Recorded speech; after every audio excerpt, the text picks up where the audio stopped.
Bonjour.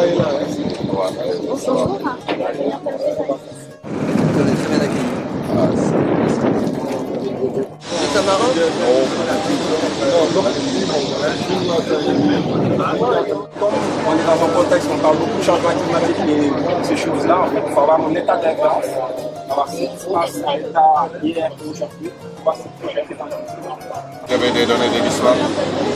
On en a quelques-uns, c'est pas suffisant et c'est très important, monsieur le ministre, la politique d'Ara. Voilà, merde, on voit rien dedans. Quand tu regardes au microscope, c'est blindé. C'est comme le grain de sable qui va à la plage un jour et qui dit putain, c'est blindé l'eau. Ça, c'est de l'eau de mer que vous avez traitée, bon? Ouais. Osmose inverse. Ok. Vous connaissez, non? Bien sûr. Vous êtes allé à combien? Vous avez un osmoseur ici? Ouais, d'abord, ouais. Voilà, je vous montre. Donc, le principe de ce microscope, ça a été. Donc là, j'ai mis Ça reste très salé. C'est salé un peu? Écoutez, ça, c'est mon domaine. L'osmoseur, vous travaillez à combien de pression? Bah, je sais, je vais vous dire ça en bas. Quelqu'un va vous dire ça. Ça dépend parce qu'avec l'osmoseur, 300 c'est pareil. 300, non, 300, vous n'avez plus rien. Si vous êtes à 300 voilà, vous n'avez plus rien, vous n'avez que de l'eau. Et mais après, on remet des mais vous remettez quelque chose, quelques éléments. On remet des minéraux. Ok. Mais il est expert. Donc on a imaginé un système qui serait de les remettre dans un flux, dans un mouvement. Et donc comme on ne voulait pas utiliser d'électricité, ou en tout cas le moins possible, on est parti sur l'idée des vases communicants. C'est-à-dire qu'on met l'échantillon ici à l'intérieur, et naturellement, comme le niveau ici est plus haut, on va générer un flux qui va venir remplir la seringue qui est ici. Et ici, entre les deux, vous voyez, on a mis un capillaire en verre, très fin, qu'on va venir placer dans le microscope et qui va nous permettre d'observer tout ce qui passe à ce moment-là. Et donc du coup, le plancton ayant la sensation d'être dans un courant, là, on est capable de mieux l'observer et il est moins mobile. Notamment les copépodes qu'on a vu passer très vite, qui nagent très vite, sont plus calmes et on arrive plus facilement à les observer, à voir comment ils sont. Voilà. Un copain. Ouais, un petit copain. Ils montent, ils descendent, c'est peu facile parce qu'ils changent tout le temps de niveau. Et voilà, là on le voit bien. Donc ça, c'est plutôt pour essayer de décrire, d'expliquer, de montrer, d'observer. Il y en a d'autres qui veulent bouffer, regarde. Ouais, il y en a des plus beaux, voilà. Ça, c'est de l'eau du port de Dakar. Tu regardes. Du port de Dakar. Oui. Ça, c'est le port de Dakar, là, qu'on met dans le...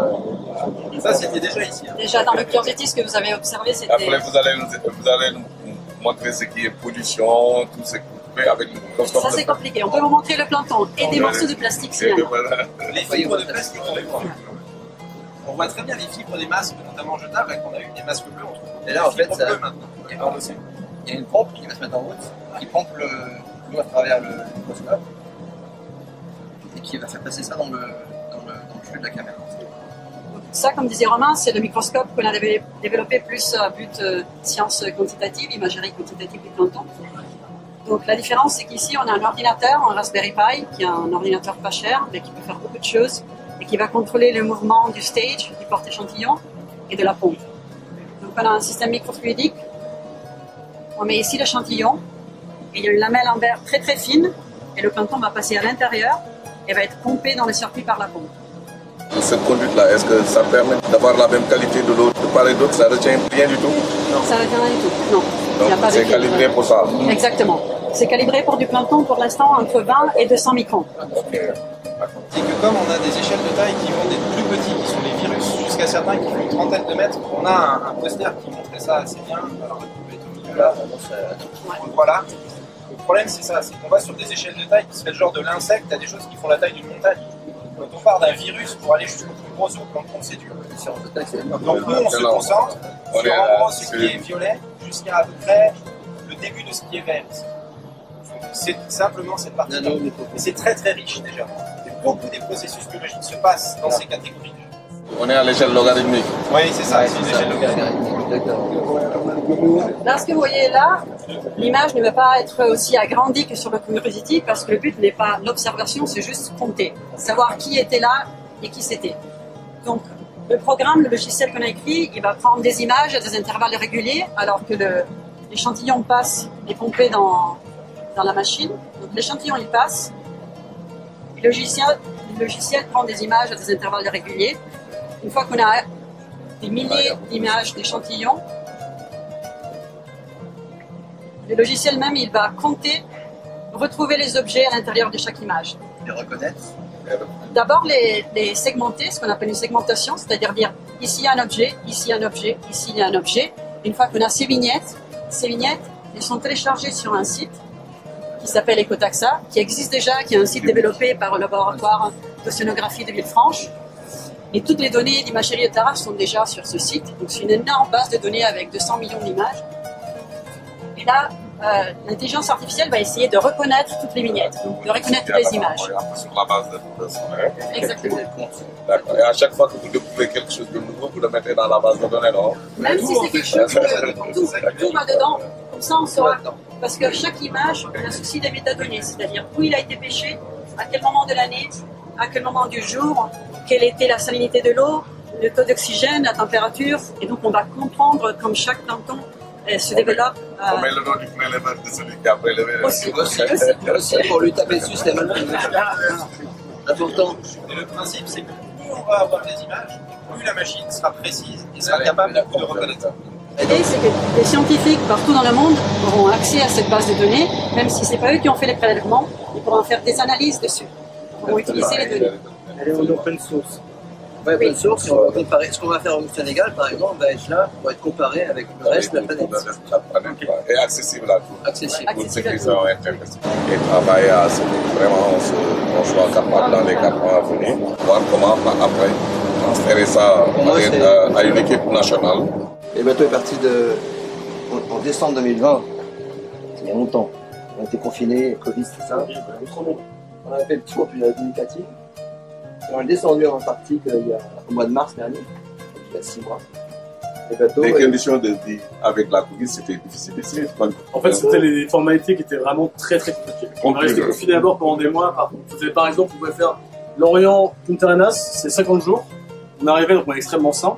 On fait un test PCR qui est négatif, il va pas débarquer quand même. Et on repart pour 2 mois dans la côte d'école. 3 mois sans pouvoir débarquer. Ouais. On va mettre un pied à terre sur le quai. Depuis qu'on est parti de France, on a collecté 40 000 échantillons. Wow. C'est industriel. C'est plus qu'industriel. C'est plus qu'industriel. Et donc maintenant, et chaque échantillon, vous voyez, il y a tout un protocole. Qu'est-ce qu'on fait chaque protocole? Où est-ce qu'on le stocke à la fin? Et les couleurs déterminent là où ils vont aller être envoyés plus tard dans quel laboratoire. Donc c'est très organisé. Donc ces protocoles-là, c'est ce qu'on veut essayer de partager ici aussi avec les futures personnes qui travailleront sur ce plancton. Parce que l'époning est intéressant, je pense que c'est vital pour l'économie du Sénégal, la pêche ici.